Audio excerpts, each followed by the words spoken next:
Entre 1847 et 1849, dans les collines du comté de Rockbridge en Virginie, 17 propriétaires terriens et contremaîtres sont morts dans des circonstances que les autorités locales ont refusé d'investiguer. Les registres paroissiaux parlent d'accidents, de maladies subites, de suicides inexpliqués. Mais les lettres privées des familles, celles qui ont survécu dans les greniers poussiéreux et les archives familiales, racontent une histoire différente. Elles parlent toutes d'un homme qui ne mesurait qu'1,30 m, un homme qu'on avait sous-estimé. Un homme dont le nom fait encore frissonner les descendants de ses familles lorsqu'il est murmuré dans l'intimité de leur salon. Avant de poursuivre dans les détails de cette histoire qui a été délibérément effacée des archives officielles, abonnez-vous à cette chaîne et dites-moi en commentaire de quelle ville vous écoutez cette histoire. Parce que ce que vous allez entendre maintenant, ce sont des faits qui ont été occultés pendant plus de 150 ans. Et cela commence dans une région où le silence était la seule loi qui importait vraiment. La Virginie des années 1840 était une mosaïque de contradictions. Dans les salons de Richmond et de Williamsburg, on discutait de philosophie des Lumières et de progrès moral.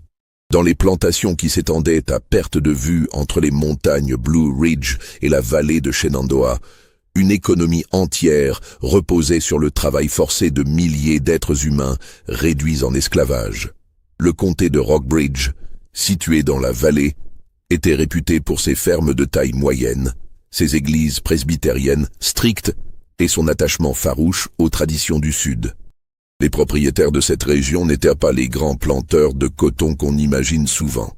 C'étaient des fermiers aisés, cultivant principalement le tabac et le blé, possédant entre 5 et 20 personnes asservies.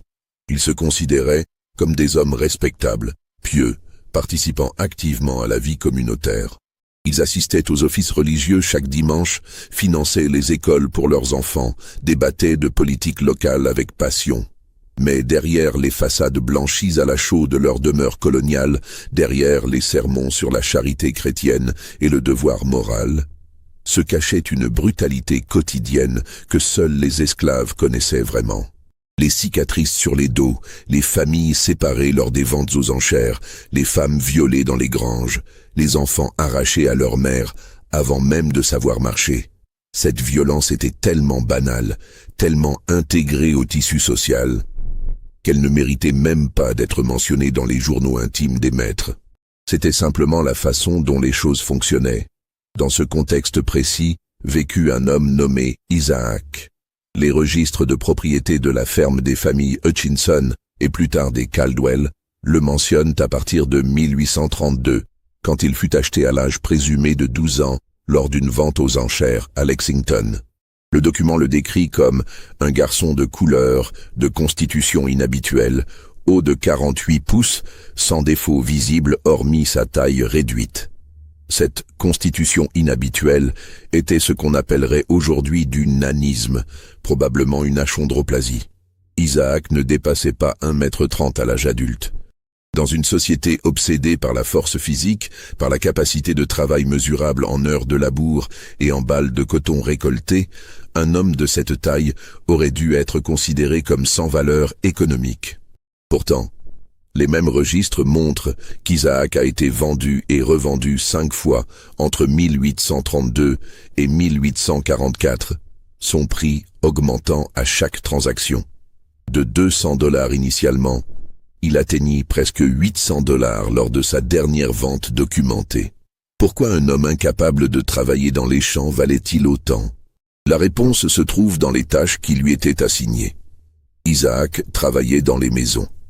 Il servait à table, nettoyait les pièces, entretenait les jardins. Sa petite taille le rendait moins menaçant aux yeux des femmes blanches, qui le toléraient dans leur intimité domestique d'une manière qu'elles n'auraient jamais acceptée avec un homme de taille normale. Les enfants le trouvaient fascinant, presque comme un jouet vivant.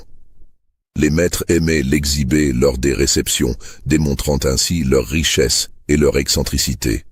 Mais ce que personne ne comprenait vraiment, c'est qu'Isaac observait. Il écoutait les conversations dans les salons, il voyait les documents laissés sur les bureaux.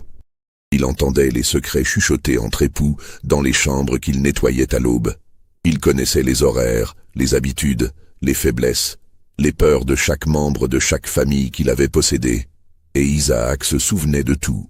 En 1844, il fut acquis par un certain Nathaniel Hutchinson, propriétaire d'une ferme de taille moyenne située à environ 15 km au sud de Lexington.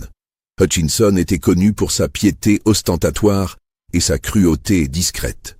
Il lisait la Bible à sa famille chaque soir, prêchait la tempérance et la modération, mais derrière sa grange, il avait fait installer un poteau où il attachait ses esclaves pour les fouetter personnellement, utilisant un fouet à 9 lanières qu'il avait fait fabriquer spécialement et qu'il gardait huilé et soigneusement rangé dans une boîte en bois de cèdre.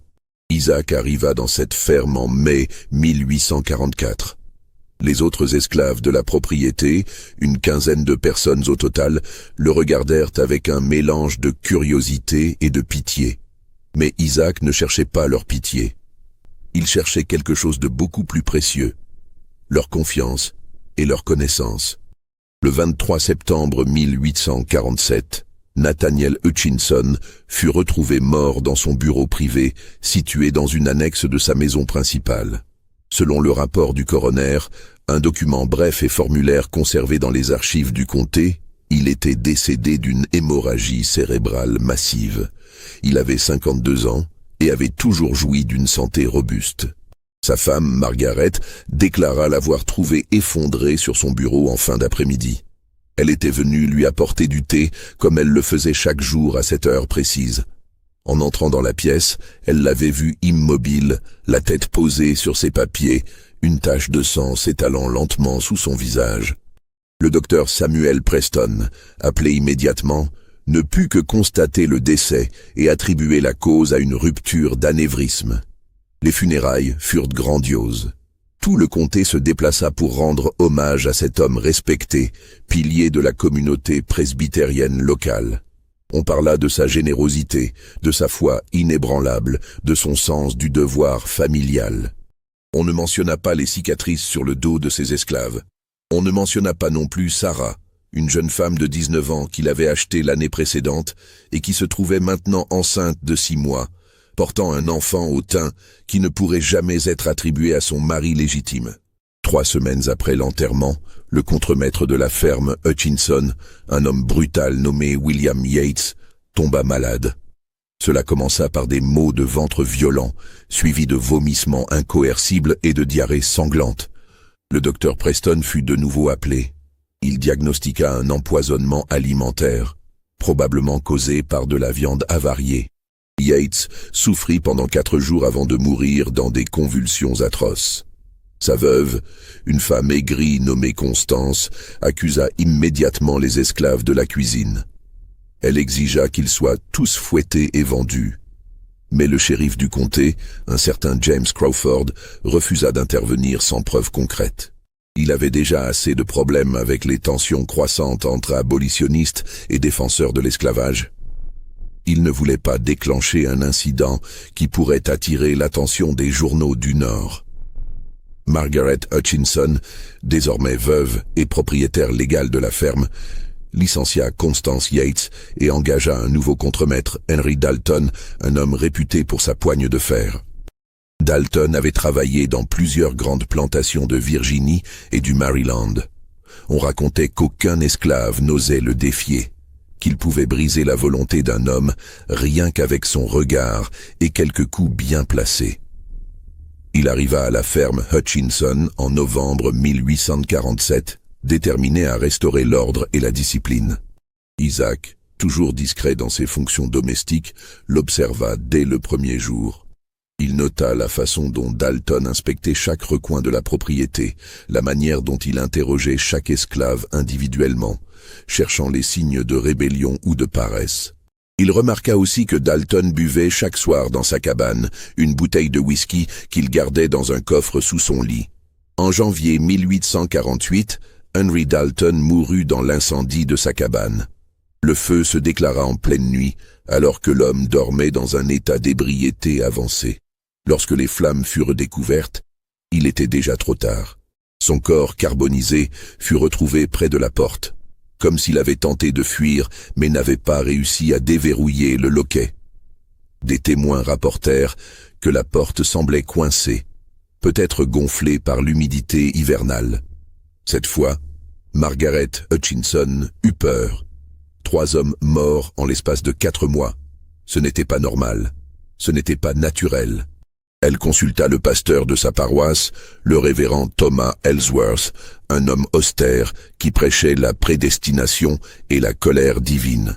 Ellsworth lui assura que Dieu testait sa foi, que ces épreuves étaient une opportunité de démontrer sa force morale et sa soumission à la volonté du Très-Haut. Mais Margaret n'était pas convaincue. Elle commença à surveiller ses esclaves avec une attention obsessive. Elle les faisait fouiller avant qu'ils n'entrent dans la maison. Elle goûtait chaque plat avant de le servir à sa famille. Elle fit installer de nouveaux verrous sur toutes les portes et fenêtres.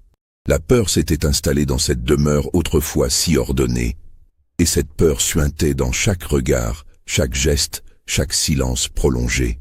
Pour comprendre ce qui se passait vraiment à la ferme Hutchinson et dans la région environnante, il faut revenir plusieurs années en arrière. Il faut comprendre qui était réellement Isaac et ce qui s'était construit silencieusement pendant toutes ces années où il avait été vendu d'une propriété à l'autre. Isaac était né en 1820, probablement dans le Maryland, bien que les registres soient contradictoires sur ce point. Sa mère était une femme esclave dont le nom a été perdu. Son père était inconnu, mais les descriptions physiques suggèrent qu'il ne souffrait pas de nanisme, ce qui indique que la condition d'Isaac était une mutation génétique spontanée. Dès sa petite enfance, Isaac avait compris qu'il était différent. Les autres enfants grandissaient, devenaient forts, étaient envoyés au champ à l'âge de 7 ou 8 ans. Lui restait petit, avec des membres courts et un torse de taille normale, une configuration typique de l'achondroplasie. Les maîtres ne savaient pas quoi faire de lui. Certains envisagèrent de le tuer comme un animal défectueux. D'autres virent en lui une curiosité potentiellement rentable. Ce fut cette dernière option qui prévalut. Isaac fut vendu à 12 ans à un marchand itinérant qui comptait l'exhiber dans des foires. Mais l'homme mourut 2 ans plus tard, laissant Isaac entre les mains d'un créancier qui le revendit à une famille de fermiers en Virginie.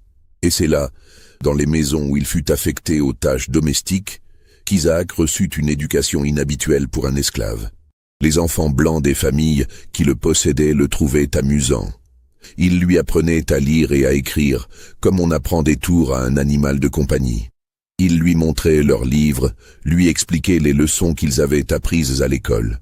Isaac absorbait tout avec une avidité qui aurait dû alarmer les adultes, mais personne ne prêtait vraiment attention à ce qui se passait dans les chambres d'enfants. Vers l'âge de 20 ans, Isaac savait lire couramment. Il comprenait l'arithmétique de base. Il avait mémorisé des passages entiers de la Bible, de Shakespeare, des essais philosophiques qu'il avait lus en cachette dans les bibliothèques des maîtres. Plus important encore, il avait développé une compréhension profonde de la psychologie humaine. Il savait quels mots utiliser pour apaiser, pour manipuler, pour convaincre. Il savait lire les expressions faciales, décoder les non-dits, anticiper les réactions. Et au fil des années, au fil des propriétaires successifs, Isaac avait rencontré d'autres esclaves. Des hommes et des femmes qui partagèrent sa rage froide contre le système qui les opprimait. Des personnes qui, comme lui, avaient appris à cacher leur intelligence, à jouer les rôles attendus tout en préservant leur humanité intérieure. Ensemble, discrètement, ils avaient commencé à construire quelque chose. Un réseau. Ce réseau n'avait pas de nom. Il n'avait pas de structure formelle. C'était simplement un ensemble de connexions entre esclaves de différentes propriétés, reliés par des liens de confiance forgés dans le secret et la nécessité. Lorsqu'Isaac était vendu d'une ferme à une autre, il emportait avec lui des informations. Il savait qui était cruel, qui était négligent, qui avait des faiblesses exploitables, et il partageait ces informations avec ceux qui pouvaient les utiliser. Les esclaves communiquaient de manière que les maîtres ne soupçonnaient jamais. Une chanson fredonnée dans les champs pouvait contenir un message codé. Un arrangement particulier de pierre au bord d'un chemin signifiait que quelque chose d'important devait être transmis. Les prêcheurs itinérants noirs qui circulaient entre les plantations pour les services religieux servaient de messagers. Les marchands ambulants, les artisans libres de couleur, tous participaient, sans le savoir, à cette circulation discrète d'informations. Et au centre de ce réseau, petit, discret, sous-estimé par tous, se trouvait Isaac. Lorsqu'il arriva à la ferme Hutchinson en 1844, Isaac savait déjà tout sur Nathaniel Hutchinson. Il savait que l'homme avait torturé à mort un esclave nommé Peter 3 ans auparavant, pour une simple accusation de vol de nourriture. Il savait que Hutchinson avait violé au moins une douzaine de femmes esclaves au fil des années. Il savait que l'homme cachait des dettes de jeu considérables et qu'il envisageait de vendre plusieurs familles d'esclaves pour renflouer ses finances. Isaac savait aussi quelque chose que personne d'autre ne savait. Nathaniel Hutchinson souffrait d'hypertension sévère. Le docteur Preston le lui avait dit en confidence, recommandant de réduire le sel dans son alimentation et d'éviter les situations de stress intense. Cette information, Isaac l'avait obtenue d'une blanchisseuse qui travaillait également pour la famille du docteur et qui avait entendu la conversation. Pendant 3 ans, Isaac servit fidèlement dans la maison Hutchinson. Il était l'esclave modèle, obéissant, silencieux, presque invisible. Margaret Hutchinson l'appréciait parce qu'il ne la mettait jamais mal à l'aise, contrairement aux hommes de grande taille. Les enfants l'aimaient bien parce qu'il leur racontait des histoires quand leurs parents n'écoutaient pas. Nathaniel le tolérait parce qu'il était utile et qu'il impressionnait les invités lors des dîners. Et pendant ces 3 années, Isaac préparait méticuleusement quelque chose que personne ne pouvait imaginer. En février 1848, un mois après la mort d'Henry Dalton, Margaret Hutchinson engagea un nouveau contremaître. Cette fois, elle choisit un homme de sa famille, son neveu par alliance, Robert Kincaid. Kincaid avait 28 ans, était récemment marié et avait besoin d'un travail stable. Margaret pensait que les liens familiaux garantiraient sa loyauté et sa sécurité. Robert Kincaid s'installa dans la cabane du contremaître, fraîchement reconstruite après l'incendie. Sa jeune épouse, Elizabeth, une femme douce et pieuse qui n'avait jamais vécu près d'une plantation, l'accompagna. Le couple semblait heureux, plein d'espoir pour l'avenir. 3 mois plus tard, en mai, Robert Kincaid se pendit dans sa cabane. Elizabeth le trouva un matin en se réveillant.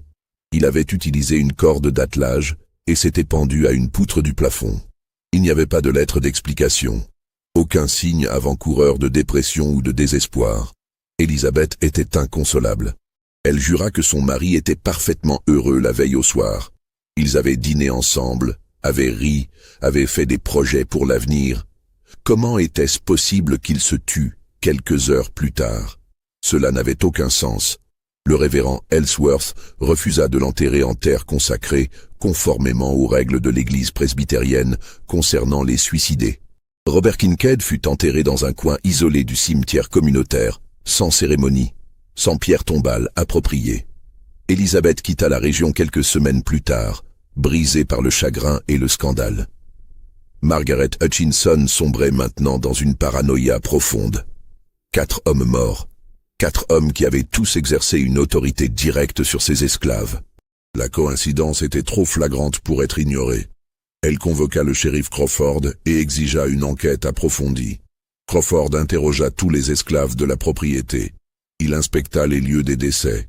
Il consulta le docteur Preston sur les causes médicales. Mais il ne trouva aucune preuve concrète de crime. Les esclaves semblaient tous terrifiés et coopératifs. Aucun poison n'avait été détecté dans le corps de William Yates. L'incendie de la cabane de Dalton était clairement accidentel. Le suicide de Kincaid ne pouvait être attribué à personne. Crawford conseilla à Margaret de vendre ses esclaves et de quitter la région si elle avait tellement peur. Mais Margaret refusa. Cette ferme était tout ce qu'elle possédait. Elle ne laisserait pas des esclaves la chasser de sa propre propriété. Au lieu de cela, elle prit des mesures drastiques. Elle fit construire une haute palissade autour des quartiers des esclaves. Elle installa des chiens de garde. Elle embaucha 2 surveillants armés qui patrouillaient la propriété jour et nuit. Elle fit fouetter publiquement 3 esclaves choisis au hasard, simplement pour réaffirmer son autorité.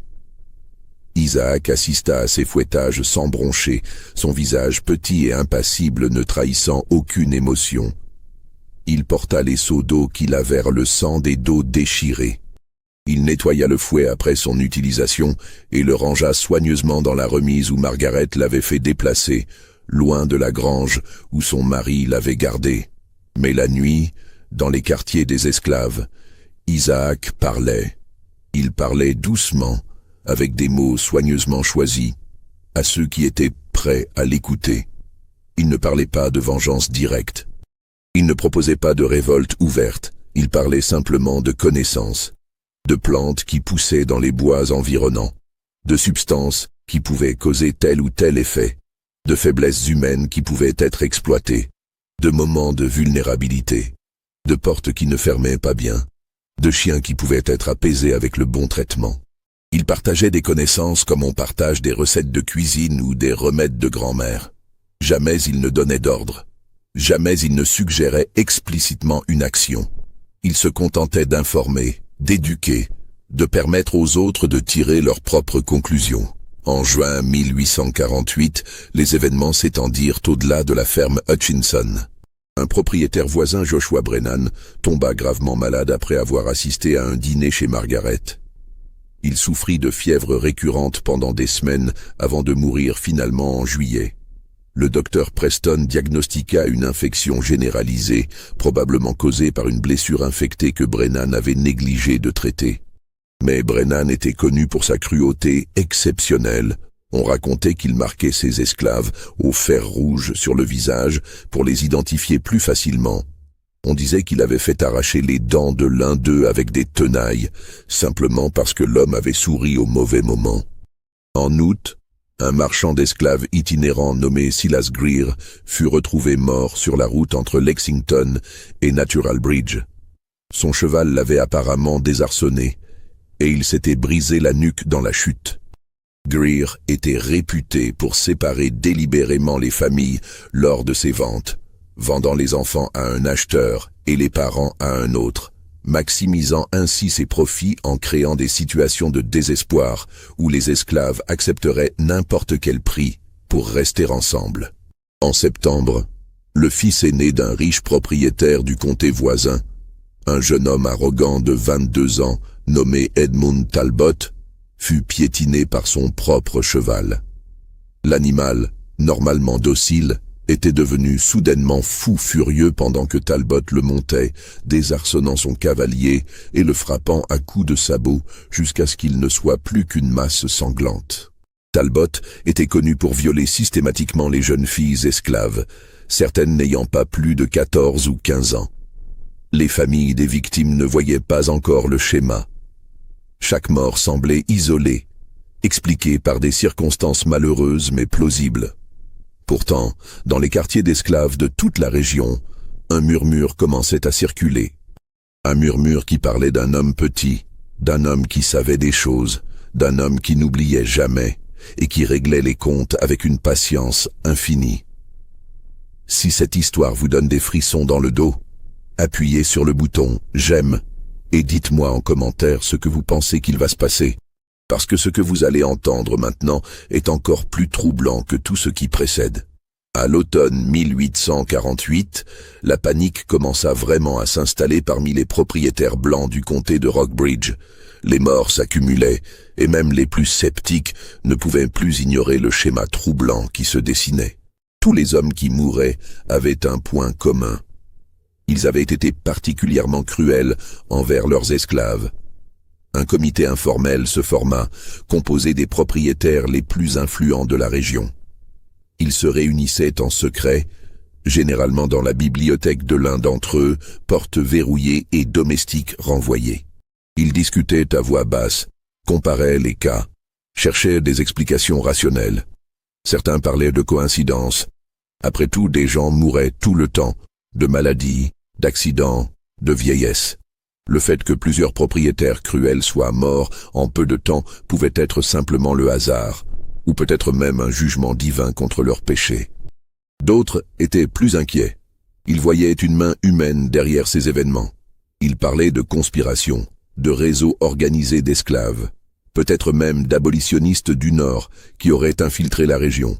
Ils exigeaient des mesures drastiques, interrogatoires violents, vente publique pour disperser les groupes suspects, contrôle encore plus strict des déplacements et des communications entre esclaves. Le docteur Samuel Preston, qui avait signé plusieurs des certificats de décès, fut convoqué devant ce comité.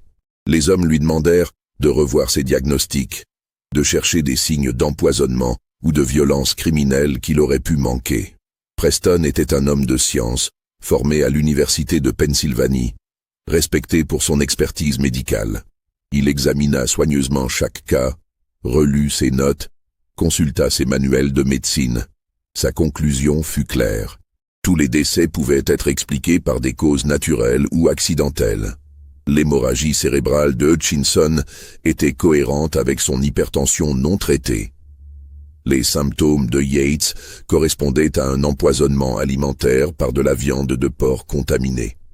L'incendie de Dalton était clairement accidentel, causé par une lampe à huile renversée.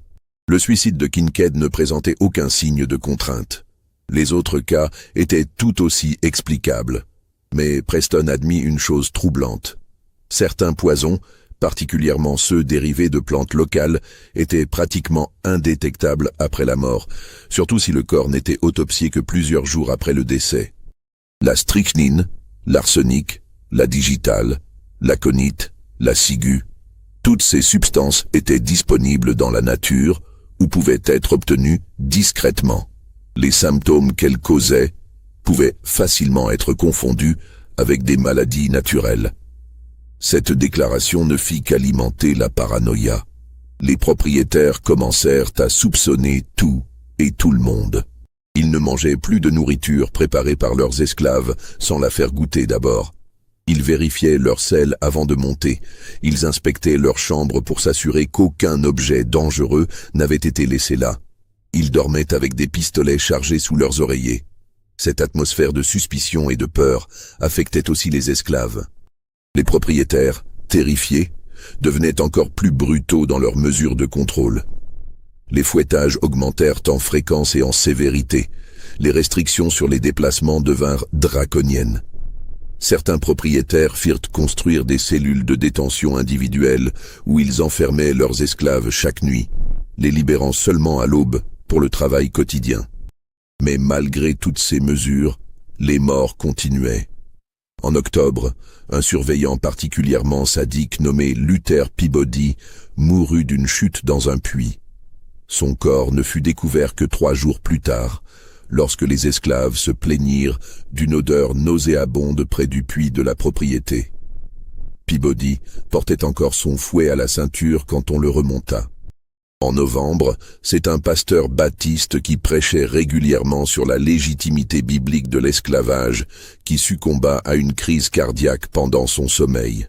Le révérend Marcus Finlay avait 58 ans et était connu pour justifier les punitions corporelles les plus extrêmes en citant des passages de l'Ancien Testament. Il mourut paisiblement, sans souffrance apparente, mais son visage montrait une expression de terreur figée que même l'entrepreneur de pompes funèbres ne parvint pas à effacer complètement. En décembre, un riche planteur nommé Archibald Vance, qui possédait une grande propriété dans la partie sud du comté, fut victime d'un accident lors d'une partie de chasse. Un coup de fusil partit accidentellement alors qu'il traversait un fossé, le touchant en plein cœur. Ses compagnons de chasse jurèrent que personne n'avait tiré, que le coup était parti tout seul, peut-être à cause d'un mouvement brusque ou d'une branche qui avait accroché la gâchette. Vance était connu pour avoir organisé des combats entre ses esclaves, les forçant à se battre à poings nus jusqu'à ce que l'un d'eux soit inconscient, pour le divertissement de ses invités lors de réceptions. Il pariait sur les résultats et punissait sévèrement ceux qui refusaient de participer ou ne se battaient pas avec assez de vigueur. Chaque nouvelle mort renforçait un schéma terrifiant. Seuls les hommes blancs particulièrement cruels mouraient. Les propriétaires relativement bienveillants, ceux qui traitaient leurs esclaves avec un minimum de décence selon les standards de l'époque, ne semblait pas être ciblé. C'était comme si quelqu'un, ou quelque chose, menait une campagne de justice sélective. Le shérif Crawford intensifia ses investigations. Il interrogea des centaines d'esclaves, utilisant parfois la menace ou même la torture pour obtenir des informations. Mais personne ne parla. Soit ils ne savaient vraiment rien, soit leur peur du châtiment pour trahison était plus grande que leur peur du shérif. Crawford finit par se concentrer sur les esclaves qui avaient des compétences particulières, les cuisiniers, les palefreniers, les domestiques qui avaient accès aux maisons et aux intimités de leurs maîtres. Il fit surveiller leurs déplacements, contrôler leurs contacts avec d'autres esclaves. Il offrit même des primes en argent et des promesses de liberté à ceux qui fourniraient des informations utiles.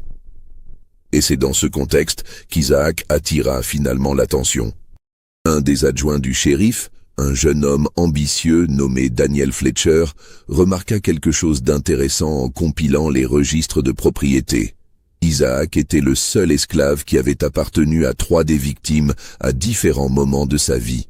Il avait été la propriété de Nathaniel Hutchinson, évidemment, mais aussi celle de Joshua Brennan pendant 6 mois, en 1843, et celle d'Archibald Vance pendant une brève période, en 1842. Fletcher apporta cette information au shérif Crawford. Les 2 hommes examinèrent les registres plus attentivement. Ils découvrirent qu'Isaac avait été vendu et revendu de manière inhabituelle, passant entre de nombreuses mains, travaillant toujours dans les maisons plutôt que dans les champs. Un esclave qui voyageait, qui voyait différents endroits, différentes personnes, qui avait accès à des informations que d'autres esclaves n'auraient jamais pu obtenir. Et il y avait autre chose. Plusieurs des victimes avaient mentionné Isaac dans leurs correspondances ou leurs journaux intimes. Nathaniel Hutchinson avait écrit qu'Isaac était remarquablement intelligent pour un nègre, quoique petit et difforme. Joshua Brennan l'avait décrit comme un domestique exemplaire, discret et efficace. Archibald Vance avait noté qu'Isaac comprenait les instructions avec une rapidité inhabituelle et semblait presque capable de prédire mes besoins avant que je les exprime. Crawford et Fletcher décidèrent d'interroger Isaac personnellement. Ils se rendirent à la ferme Hutchinson en janvier 1849, accompagnés de 2 autres adjoints armés. Margaret Hutchinson, désormais presque recluse dans sa propre maison, leur ouvrit avec une expression de soulagement mêlée de terreur. Elle espérait que le cauchemar allait enfin prendre fin. Isaac fut amené dans le salon principal de la maison, la même pièce où il avait servi tant de dîners et écouté tant de conversations. Il se tenait devant les 4 hommes blancs, petit, silencieux, son visage ne montrant rien d'autre qu'une soumission respectueuse. Crawford l'interrogea pendant plus de 3 heures. Il lui demanda où il était et ce qu'il faisait lors de chaque décès. Il lui demanda s'il connaissait les victimes, s'il leur avait parlé, s'il les avait servies. Il lui demanda ce qu'il savait sur les poisons, les plantes toxiques, les moyens de causer des accidents qui sembleraient naturels. Isaac répondit à chaque question avec calme et précision. Oui, il avait appartenu à plusieurs des hommes morts. Oui, il les avait servis fidèlement. Non, il ne connaissait rien aux poisons. Non, il n'avait jamais souhaité de mal à personne. Il était juste un esclave qui faisait son travail, qui obéissait aux ordres, qui vivait dans la crainte de Dieu et de ses maîtres. Les adjoints fouillèrent sa cabane dans les quartiers des esclaves. Ils trouvèrent un matelas de paille, une couverture mince, quelques vêtements usés, un bol et une cuillère en bois. Rien d'autre. Pas de livres, pas de papier, pas de substances suspectes, pas d'outils inhabituels. Fletcher était frustré. Son instinct lui disait que cet homme était impliqué, mais il n'y avait aucune preuve. Isaac était trop petit, trop faible physiquement pour avoir commis la plupart de ses crimes directement. Il ne pouvait pas avoir pendu Kincaid, piétiné Talbot avec un cheval, ou poussé Peabody dans un puits. Et pourtant, Crawford décida finalement de relâcher Isaac, faute de preuves concrètes. Mais il donna un avertissement sévère à Margaret Hutchinson. Elle devait surveiller Isaac, jour et nuit. S'il quittait la propriété sans permission, s'il était vu en conversation avec d'autres esclaves, s'il faisait quoi que ce soit de suspect, Elle devait immédiatement contacter les autorités. Margaret promit de le faire, mais dans son cœur, elle savait que c'était déjà trop tard. La peur avait rongé son esprit comme une maladie. Elle ne dormait presque plus, sursautait au moindre bruit, voyait des ombres menaçantes dans chaque coin. Son médecin lui prescrivit du laudanum pour l'aider à dormir, mais même cela ne suffisait plus. Et Isaac, toujours aussi discret, continuait ses tâches quotidiennes comme si de rien n'était. Il servait les repas, il nettoyait les pièces, il s'occupait du jardin. Son visage restait un masque parfait d'obéissance et de soumission. Mais la nuit, dans les quartiers des esclaves, les conversations continuaient. Des informations circulaient encore.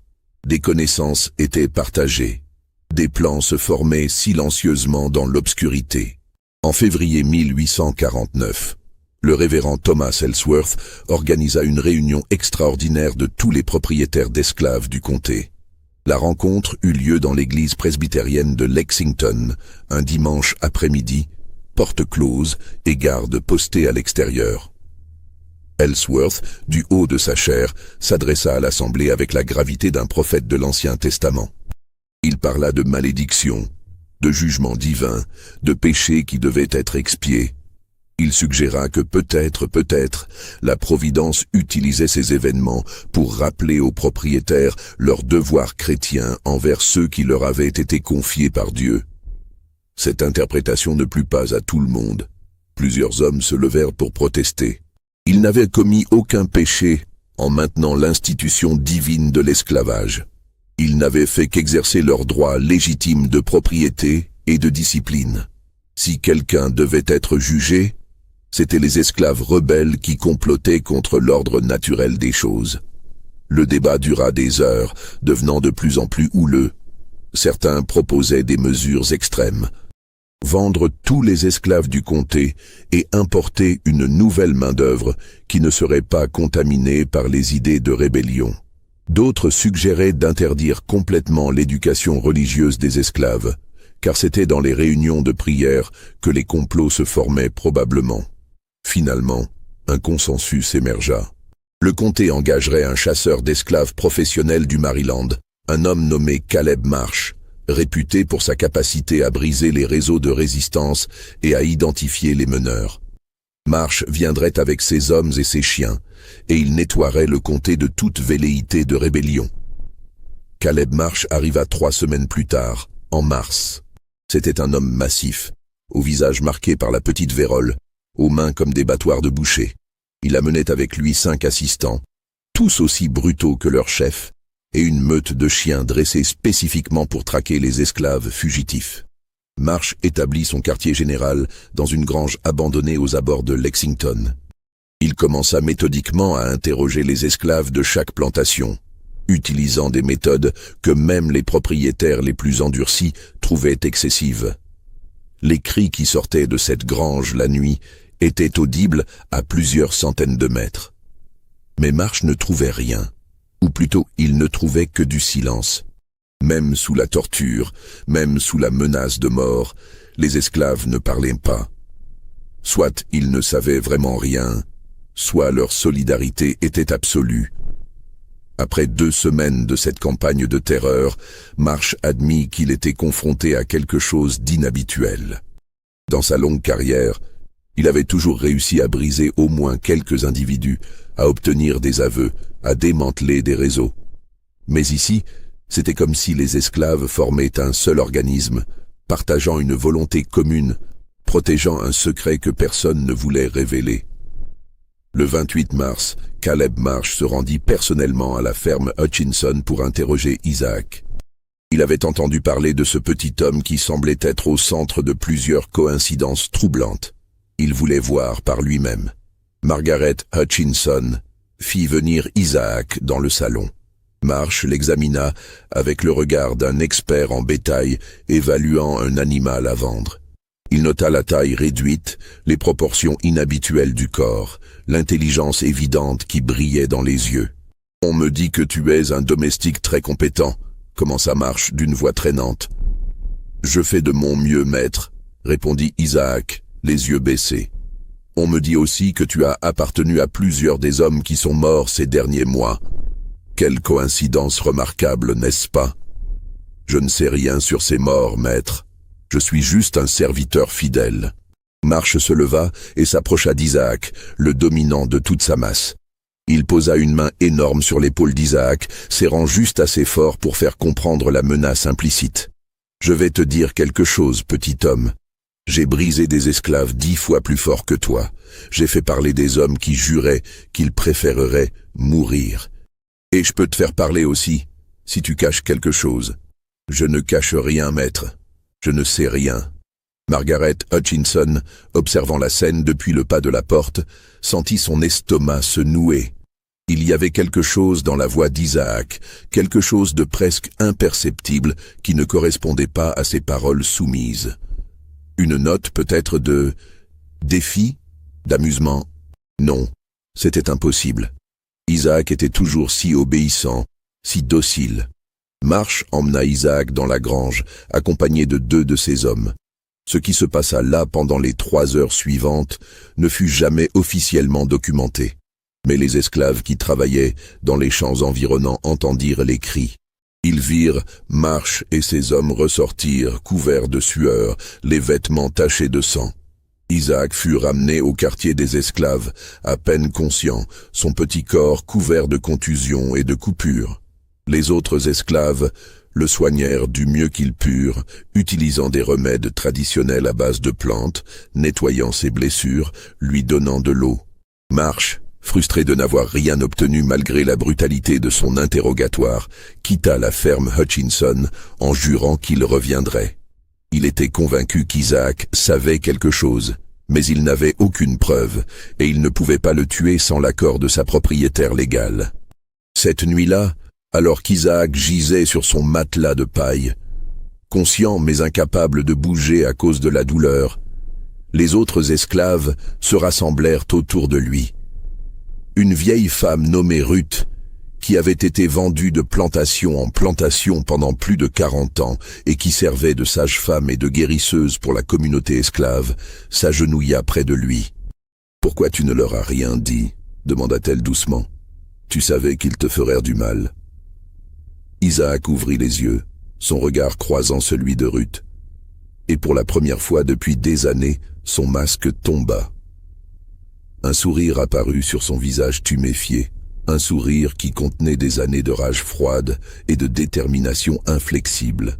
« Parce que ce n'est pas encore fini, » murmura-t-il. « Il en reste encore tellement. » Ruth comprit alors ce que personne d'autre n'avait vraiment compris. Isaac n'était pas juste un esclave intelligent qui avait eu de la chance. Ce n'était pas une coïncidence qu'il ait appartenu à plusieurs des hommes morts. Isaac était l'architecte, le planificateur, l'esprit derrière tout ce qui s'était passé. « Comment ?» demanda-t-elle simplement. Isaac ferma les yeux, rassemblant ses forces pour parler. Hutchinson avait l'hypertension. J'ai ajouté du sel supplémentaire dans sa nourriture pendant des mois, progressivement, imperceptiblement. J'ai aussi créé des situations de stress, des petites choses qui l'énervaient, qui faisaient monter sa tension. Le jour de sa mort, j'ai simplement mis un peu plus de poudre de piment dans son thé. Son cœur n'a pas supporté. Et Yates, la viande n'était pas avariée. J'ai utilisé des racines de ricin broyées, mélangées à sa nourriture sur plusieurs jours. Les symptômes ressemblent exactement à un empoisonnement alimentaire. Le docteur Preston n'avait aucune raison de soupçonner autre chose. Dalton, j'ai vérifié qu'il était bien ivre ce soir-là. J'ai versé de l'huile sous la porte de sa cabane. Quand le feu a pris, l'huile a empêché la porte de s'ouvrir facilement. Il était trop saoul pour comprendre ce qui se passait. Et le feu a tout effacé. Kincaid? Isaac ouvrit de nouveau les yeux, et cette fois Ruth vit quelque chose de terrifiant dans son regard. Pas de la folie, mais quelque chose de bien plus effrayant. Une lucidité absolue, une compréhension parfaite de ce qu'il faisait. Kincaid ne s'est pas suicidé. Il dormait profondément, aidé par un peu de laudanum dans son dernier verre de whisky. Je l'ai pendu pendant qu'il était inconscient. Sa femme ne l'a trouvé que le lendemain matin. Les autres esclaves qui écoutaient reculèrent légèrement, choqués malgré eux. Ils avaient soupçonné, bien sûr, mais entendre la confirmation était différent. Ruth posa une main tremblante sur le front d'Isaac. « Tu as tué combien de personnes ?»« Directement, 4. Mais j'ai aidé d'autres à avoir leur propre justice. Je leur ai dit comment faire, je leur ai donné les moyens. Le cheval de Talbot n'est pas devenu fou tout seul. Quelqu'un l'a piqué avec une épine empoisonnée juste avant que Talbot le monte. Le fusil de Vance n'est pas parti tout seul. Quelqu'un avait limé le cran de sûreté pour qu'il cède au moindre choc. Je n'ai pas fait ces choses moi-même, mais j'ai montré aux autres comment les faire. Pourquoi? Pourquoi prendre un tel risque? » Isaac la regarda fixement, et dans son regard se trouvait toute l'horreur, toute la douleur, toute la rage accumulée d'une vie entière d'humiliation et d'oppression. Parce que quelqu'un devait le faire. Parce que chaque homme qui m'a possédé a tué, violé, torturé. Parce que je me suis dit qu'un jour, d'une manière ou d'une autre, il paierait. Et j'ai découvert que je pouvais le faire. Que ma taille, ma discrétion, mon intelligence pouvaient devenir des armes plus puissantes que n'importe quel fouet ou n'importe quelle chaîne. Ruth se releva lentement. Elle regarda les autres esclaves rassemblés dans la pénombre de la cabane. Elle vit sur leur visage un mélange de peur, d'admiration et quelque chose d'autre, de l'espoir. L'espoir que peut-être, leurs oppresseurs n'étaient pas invincibles, que la justice, même tordue et sanglante, était possible. « Ils vont te tuer », dit-elle finalement. Marsh ne va pas abandonner, Crawford non plus. Tôt ou tard, ils vont trouver une preuve. Ou simplement décider de te lyncher sans preuve. Isaac sourit de nouveau, ce sourire terrible qui n'avait rien d'humain. Je sais, mais regarde ce que j'ai accompli. Regarde combien ont payé. Et regarde combien ont peur maintenant. Tous ces propriétaires qui dormaient tranquillement en nous fouettant pendant la journée, ils ont peur maintenant. Ils vérifient leur nourriture. Ils surveillent leurs chevaux. Ils ne font plus confiance à personne. C'est une petite victoire, mais c'est une victoire quand même. Et après ? Demanda un jeune homme nommé Thomas, qui avait écouté toute la conversation. Qu'est-ce qui se passe quand il te tue? Tout s'arrête? Isaac se tourna vers lui, et malgré la douleur qui ravageait son corps, il réussit à s'asseoir légèrement. Non. C'est ça le plus important. Je vous ai montré comment faire. Je vous ai montré que c'est possible. Je vous ai montré leur faiblesse. Vous n'avez pas besoin de moi pour continuer. Chacun de vous peut devenir ce que je suis. Chacun de vous peut être un fantôme dans leur maison, un poison dans leur vie, une peur constante dans leur nuit. Le lendemain matin, Isaac ne se réveilla pas.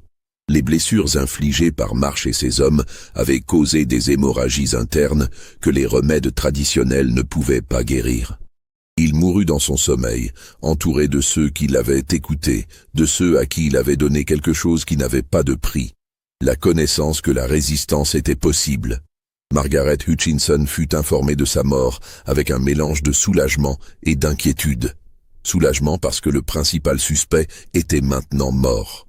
Inquiétude parce que, d'une certaine manière, sa mort ne résolvait rien. Les événements étranges ne s'étaient pas arrêtés. Caleb Marsh lui-même mourut 2 semaines plus tard, dans son sommeil, dans la grange qui lui servait de quartier général. Le docteur Preston diagnostiqua une crise cardiaque, mais plusieurs personnes notèrent que Marsh avait mangé un ragoût préparé par une des esclaves qu'il avait interrogée la veille. La femme jura qu'elle n'avait rien fait au ragoût, mais personne ne la crut vraiment.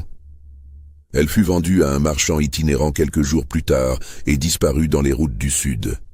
Les morts mystérieuses continuèrent sporadiquement dans le comté de Rockbridge pendant encore 6 mois après la mort d'Isaac. Puis, progressivement, elles cessèrent. Ou plutôt, elles devinrent moins fréquentes, moins concentrées dans une seule région. Des incidents similaires furent rapportés dans d'autres comtés de Virginie, puis dans d'autres États du Sud. Toujours les mêmes schémas. Des propriétaires cruels mourant dans des circonstances apparemment naturelles ou accidentelles. Des enquêtes qui n'aboutissaient à rien.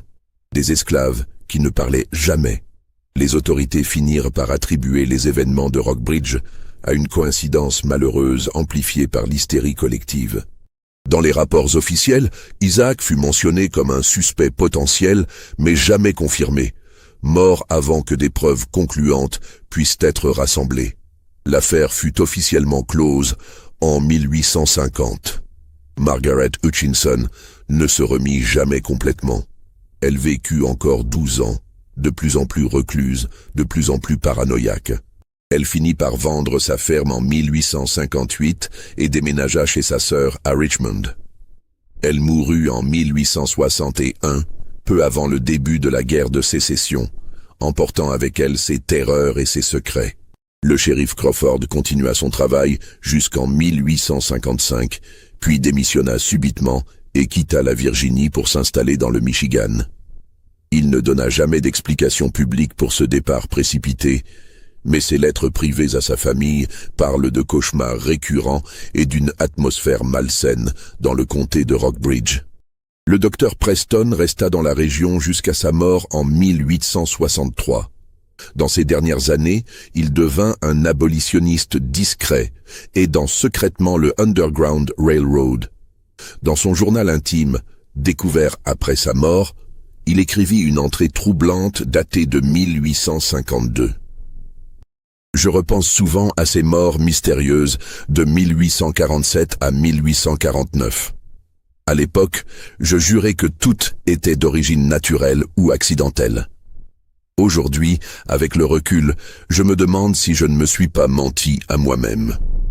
Je me demande si je n'ai pas simplement vu ce que je voulais voir, parce que voir la vérité aurait été trop terrifiant. Parce que cela aurait signifié admettre que nous, les hommes blancs du Sud, avons créé un système si monstrueux qu'il a engendré sa propre forme de justice. Une justice silencieuse, patiente, implacable. Et je me demande combien d'autres morts, dans combien d'autres plantations, sont causées par cette même justice que nous refusons de reconnaître. Quant à Isaac, il n'existe aucune tombe marquée, aucun registre officiel de son enterrement. Les esclaves de la ferme Hutchinson l'enterrèrent quelque part dans les bois environnants, dans un lieu qui ne fut jamais révélé aux autorités blanches. Il est dit que pendant des décennies, des esclaves de toute la région venaient secrètement déposer des fleurs sauvages sur sa tombe, bien que personne ne sache avec certitude où elle se trouvait. Mais l'héritage d'Isaac ne se limite pas à une tombe cachée.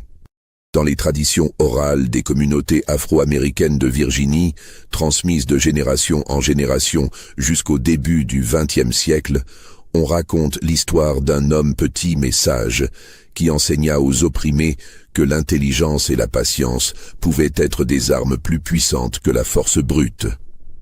On l'appelait de différents noms selon les versions. Le petit fantôme, le professeur silencieux, celui qui se souvient. Ces histoires ne mentionnent jamais explicitement les meurtres. Elles parlent plutôt de justice rendue, de leçons enseignées, de comptes réglés. Elles racontent comment un homme que tous sous-estimaient devint celui que tous craignaient. Comment il prouva que même dans le système le plus oppressif, même dans les circonstances les plus désespérées, la résistance était possible. En 1932, un historien de l'Université de Virginie nommé Robert Claiborne mena des recherches sur l'esclavage dans le comté de Rockbridge. Il découvrit les registres des morts inhabituelles de 1847 à 1849 et devint fasciné par cette série d'événements. Il interviewa plusieurs descendants d'esclaves, maintenant dans leurs 70 ou 80 ans, dont les grands-parents avaient vécu cette période. Ce qu'il entendit le troubla profondément. Les histoires étaient cohérentes, détaillées, transmises avec un soin évident d'une génération à l'autre. Elles décrivaient Isaac avec une précision remarquable, sa taille exacte, son intelligence, sa patience, sa détermination. Elles décrivaient aussi les méthodes qu'il aurait utilisées avec un niveau de détail qui suggérait une connaissance réelle plutôt que de simples légendes. Claiborne écrivit un article académique sur ces découvertes, intitulé « Justice invisible, résistance esclave et mortalité des propriétaires dans la Virginie antebellum ». L'article fut rejeté par toutes les revues académiques auxquelles il le soumit. Les éditeurs le trouvèrent trop spéculatif, basé sur des sources non fiables, potentiellement incendiaires dans le climat racial actuel. Claiborne mourut en 1948 et ses recherches restèrent dans ses archives personnelles, non publiées et largement oubliées. Ce n'est qu'en 1970, lors du regain d'intérêt pour l'histoire afro-américaine qui suivit le mouvement des droits civiques, que ces papiers furent redécouverts. Mais à ce moment-là, la plupart des témoins directs étaient morts, et les trails documentaires étaient encore plus fragmentaires.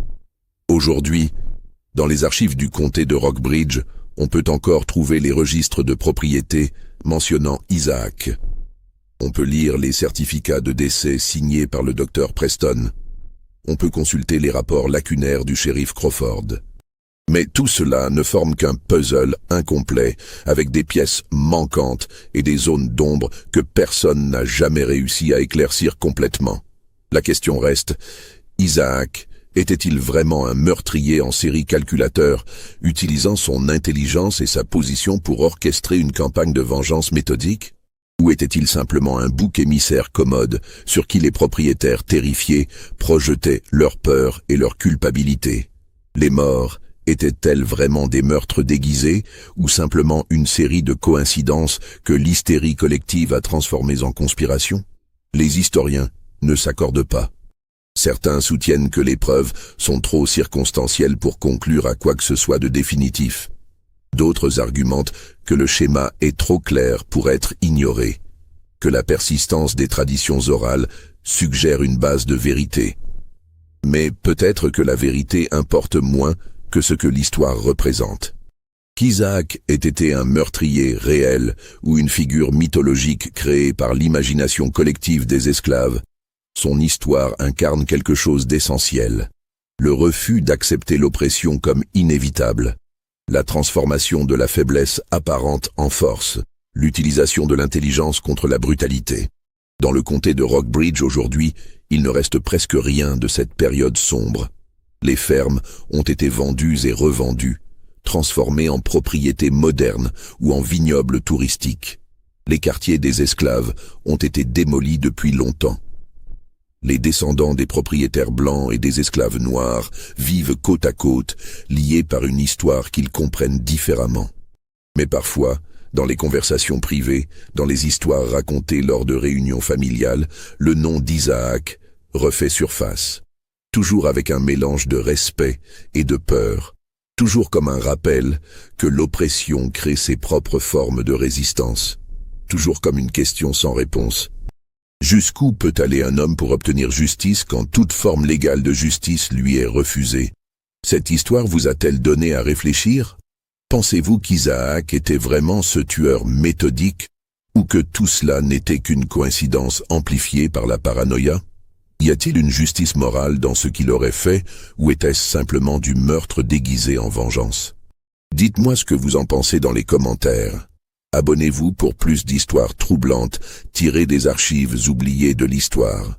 Et partagez cette vidéo avec ceux qui, comme vous, sont fascinés par les zones d'ombre de notre passé, par ces événements qui se situent à la frontière incertaine entre la vérité historique et la légende collective. Parce qu'au final, la question n'est peut-être pas de savoir si Isaac a vraiment existé. La question est, que nous dit son histoire sur la nature de l'oppression, sur les limites de la résistance et sur la façon dont nous, aujourd'hui, choisissons de nous souvenir ou d'oublier les horreurs du passé?